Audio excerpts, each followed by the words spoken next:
Yo les gens, j'espère que ça va. Donc comme je te l'ai dit, une vidéo un jour sur deux.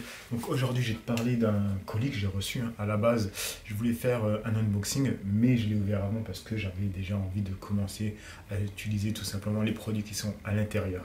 Enfin bref, je te laisse avec l'intro et je t'en parle tout de suite.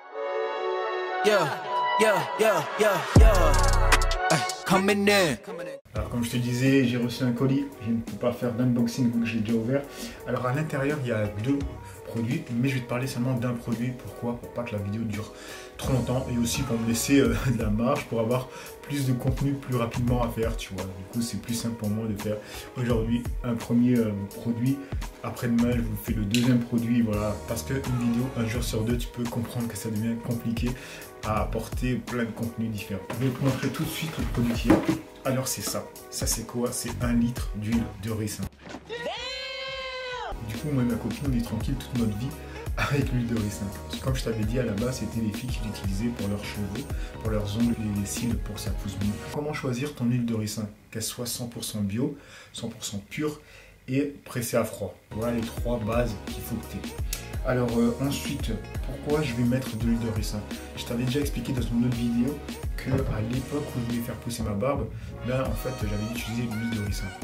Et je trouve qu'à cette époque, franchement, j'avais quand même une bonne barbe de bonne qualité. Et là, j'ai vu que dernièrement, je sais pas pourquoi, si c'est le temps ou quoi, mais voilà, elle est super cassante. Après, je tiens à préciser, j'ai une barbe de merde. Hein. Moi, j'ai déjà dit, elle n'est pas de la meilleure qualité. Si je mets pas de l'huile à barbe, elle est super sèche, elle se casse, mais un truc de dingue. Et je pense que c'est souvent le cas pour les Renois. Après, il y a toujours des exceptions.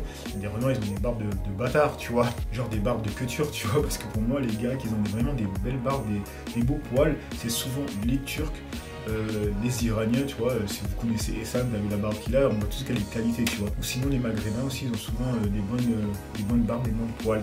Mais les Renois, c'est un peu comme nos cheveux qui sont crépus, qui sont fragiles, ils sont vachement cassants, tu vois.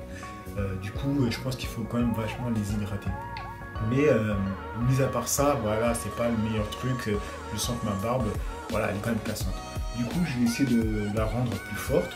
Du coup, je vais nourrir le bulbe qui est la base du poil, tu vois, tout simplement. Avec cette huile de ricin que je vais utiliser tous les soirs. Après, je vous avais dit que l'utilisation de l'huile de ricin, il fallait faire des masques, tu vois, de 30 minutes.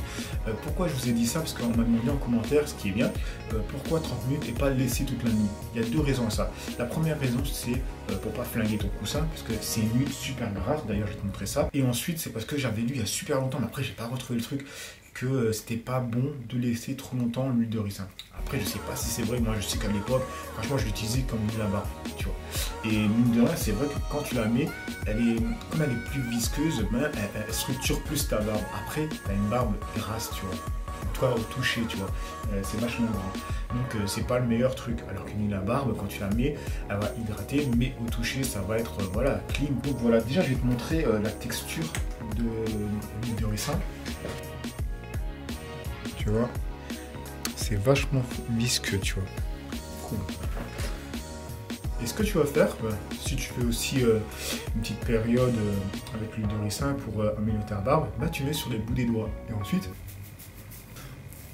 c'est ça qu'il faut faire. Ce que je t'ai expliqué dans une autre vidéo, c'est vraiment essayer de rentrer entre les poils pour vraiment aller sur la peau et du coup nourrir la peau et nourrir le bulbe. C'est ça l'important en fait. Après c'est sûr que le reste tu vas le mettre sur ta barbe. Mais oui, l'huile de ricin c'est vachement visqueux.